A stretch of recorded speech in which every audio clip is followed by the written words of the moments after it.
हमारे चाचा कुमार सिंह जी मंच पर उपस्थित एक्स IAS ऑफिसर और वर्तमान ओलंपिक एसोसिएशन के सेक्रेटरी आदरणीय प्रदीप कुमार जी, इस मंच के सामने बैठे तमाम खेल संघ के ऑर्गेनाइजेशन के आए हुए सभी पदाधिकारी, मीडिया के भाई बहनों और हमारे प्यारे साथी जो खिलाड़ी भाई बहन के रूप में यहाँ बैठे हैं, आप सभी लोगों को इस बिहार की बेटी का श्रेय का सादर प्रणाम। ये देखकर कि एक खिलाड़ी से खेल मंत्री तक बनने का सफर तो आज हमने पूरा किया है। ये कहीं भी ये वो सफर नहीं है जो समाप्त हो रहा है या एक मुकाम है तो हमने हासिल किया। मुझे लगता है कि ये जिंदगी की या मेरे खेल की कहानी की एक दूसरा चैप्टर है, दूसरा अध्याय है, जिसको आज से हम लोग लिखना शुरू करेंगे और इस अध्याय में जितनी भूमिका मेरी होगी उतनी ही भूमिका आपकी भी होगी। साथियों, वर्ष 2008 में निशानेबाजी के खेल हमने शुरू किया। हम जब बचपन में स्कूल जाते थे, क्लासरूम में जितना मन पढ़ाई लिखाई में लगता था, उससे कई ज्यादा मन हमारा खेल के मैदान की ओर लगता था। हमेशा क्लास में पढ़ाई डेस्क पर रखी कॉपी को देखकर करना होता। हम खिड़की से बाहर खेल मैदान को देखते रहते थे। तो बहुत डांट भी पड़ती थी। तुम यार हटाओ, तुम बीच में रख देते हो, 10वीं की परीक्षा बर्बाद कर दे रहे हो। और 2004 में राज्यवर्धन सिंह राठौर ने रजत पदक जीता था, जो पहली बार किसी भारतीय ने इंडिविजुअल स्पोर्ट में ओलंपिक गेम्स में सिल्वर मेडल जीतने का काम किया। तो उनकी तरफ जो आदर सम्मान, लोगों के प्रति जो भावना देखकर हम बड़े आकर्षित हुए। 10वीं की परीक्षा जो बोर्ड एग्जामिनेशन होता है, वो खत्म करके हम अपने पिताजी के पास गए और हमने उनको कहा कि पापा, हमको भी राज्यवर्धन सिंह राठौर जैसा बनना है, हमको तो निशानेबाजी करनी है। पिताजी का सबसे पहला सबक, क्योंकि राष्ट्रीय एसोसिएशन के अध्यक्ष थे, हमको लगा कि अच्छा पापा प्रेसिडेंट है, बड़े आसानी से खेल में घुस जाएंगे, सीखेंगे। सबसे पहले हमारे पिताजी स्वर्गीय दादा दिग्विजय सिंह जी ने हमको सिखाया कि श्रेष्ठी, यदि निशानेबाजी करनी है तो बिल्कुल करो, आगे बढ़ो, बिहार को लेकर आगे बढ़ो, लेकिन हमसे किसी मदद की उम्मीद और अपेक्षा मत करना। बड़ा खराब लगा, लेकिन प्यार भी उतना ही था खेल और खेल मैदान से। तो हम बोले कि कोई बात नहीं पापा, हम कर लेंगे। आगे आते हैं, जब निशानेबाजी के लिए तो बंदूक चाहिए, और बंदूक खरीदने के पैसे तो हमारे पास थे नहीं, हम तो 16 साल के थे। तो हम पिताजी के पास बोले कि पापा, आप किसी से संघ एसोसिएशन के सब लोग आपसे जुड़े हैं, किसी को बोल दीजिए बंदूक मिल जाएगा हमको। तो पापा बोले कि हम पहले दिन तुमको बोले कि हमसे कोई भी मदद की उम्मीद मत रखना। साथियों, उस दिन हम अपने सीनियर खिलाड़ियों के पास गए, कुछ और कोचिंग के पास गए और उनसे हमने पूछा कि अगर आपके पास कोई बंदूक है तो हमको उधार में दे दीजिए, क्योंकि हमारे पास अपनी कोई बंदूक नहीं है। सब लोग कभी कभी मजाक भी उड़ाते थे कि अरे, इतने बड़े अध्यक्ष, संघ के अध्यक्ष की बेटी होने के बाद उधार पर बंदूक ले रही थी। उसको छुपाने के लिए हम बोले कि नहीं, हम अपने से करना चाहते हैं, इसलिए हमको उधार आप ही अपनी बंदूक दे। एक वो दिन था साथियों, और वो संघर्ष वहां से शुरू था। लोगों को लगता है कि किसी प्रिविलेज्ड फैमिली से आने के कारण शायद कोई हाथ पकड़ के निशानेबाजी में आगे कर दिया। उस दिन हमने अपनी बंदूक उधार की जो ली, उसी से हमने अपना पहला अंतर्राष्ट्रीय पदक भी जीता।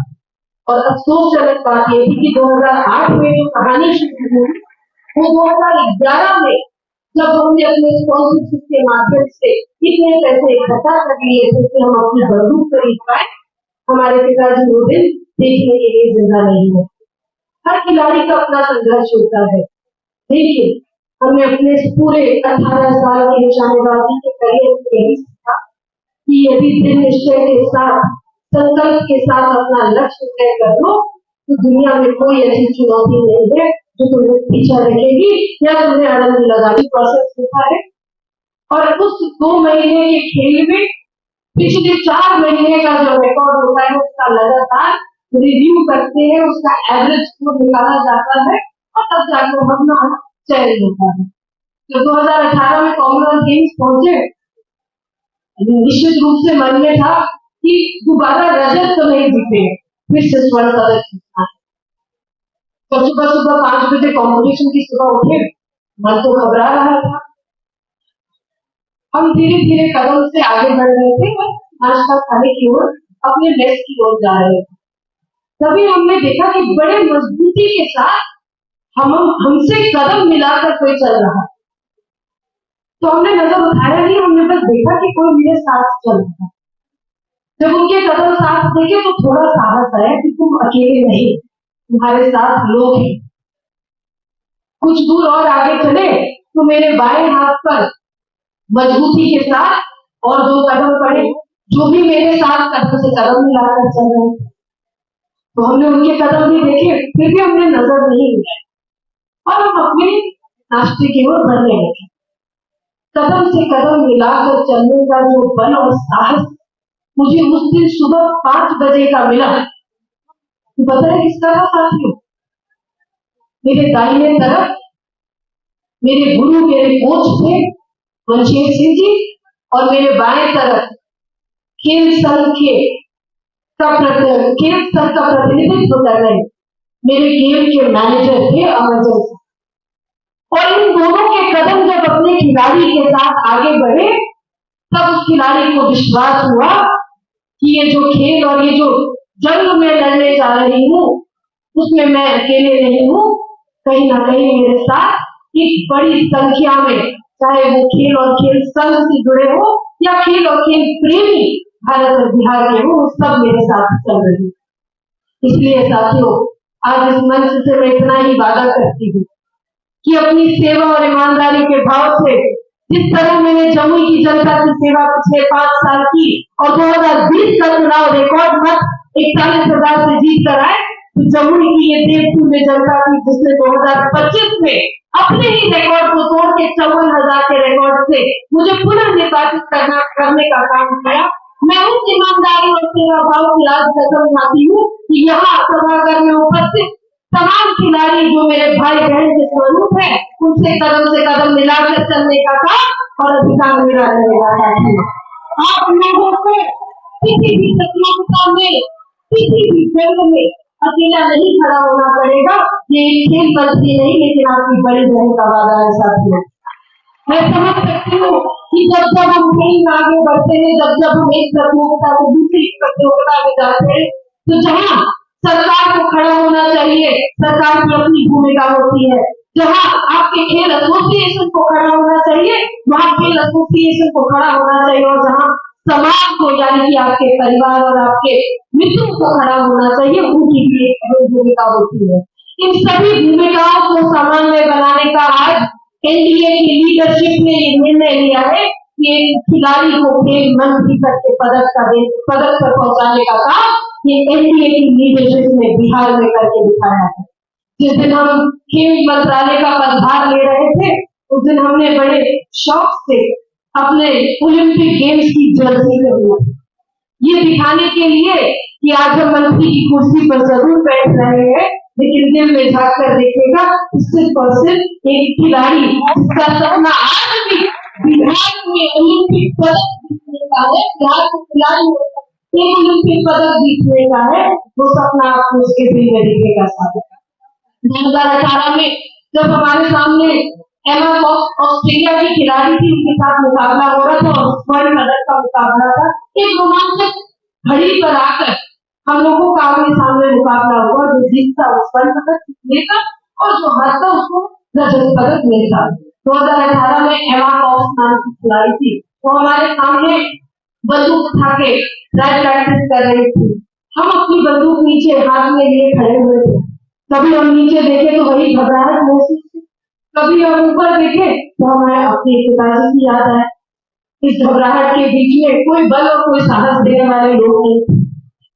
आप लोग तो सब खिलाड़ी हैं, तो इस भावना से जरूर जानते होंगे कि जब स्टेडियम सज जाता है, जब ऑडियंस स्टैंड में ऑडियंस बैठे रहते हैं, तब उस वक्त कैसा माहौल रहता है। सब लोगों की तरफ से नारेबाजी हो रही होती है और हम तो ऑस्ट्रेलिया में ही ऑस्ट्रेलिया के खिलाड़ी के सामने लड़ रहे हैं, तो पूरे स्टेडियम में और भी करके नारा लग रहा है, तो घबराहट और भी बढ़ रही थी। लेकिन साथियों, उसी स्टेडियम के स्टैंड में हमारी माँ, हमारी बड़ी बहन, एसोसिएशन के कुछ लोग और हमारे कोच भी थे उपस्थित।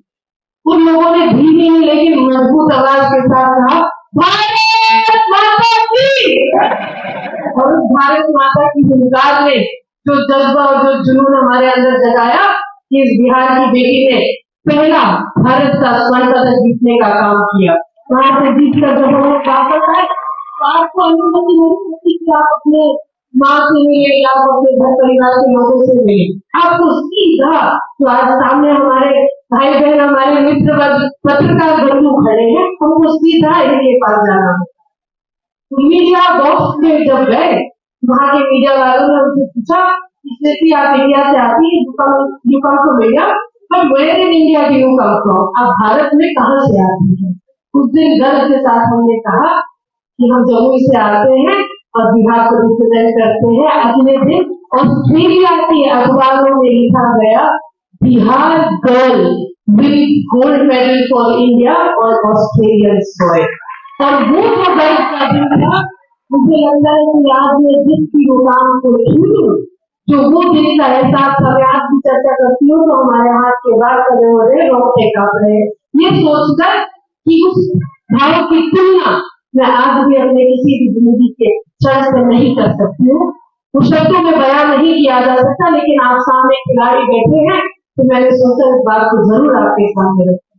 साथियों, आपके एक बड़े मेमोरेंडम को मुझे दिया गया है जिसमें कुल 7-8 ऐसी मांग है, क्योंकि एसोसिएशन तो मेरी बात है। मैं नहीं चाहती कि खेल विभाग के किसी भी पदाधिकारी, चाहे वो मंत्री ही क्यों ना हो, या खेल एसोसिएशन के किसी भी पदाधिकारी की कोई भी गलती या कोई भी मिसकम्युनिकेशन की वजह से बिहार के किसी भी खिलाड़ी को कोई भी क्षति है, मैं आप लोगों से यही वादा करूंगी कि मैं ईमानदारी के साथ खेल विभाग, खेल प्राधिकरण और खेल संघ बिहार ओलंपिक एसोसिएशन के साथ समन्वय बनाने का काम करेगा। और एक सुंदर समन्वय इसीलिए बनेगा ताकि जो मेरा सपना है, जो आपका सपना है और जो इनका सपना है कि बिहार का खिलाड़ी ओलंपिक गेम्स तक पहुंचे नहीं, पहुंचकर मेडल जीत कर आए, वो सपना हम पूरा कर सके।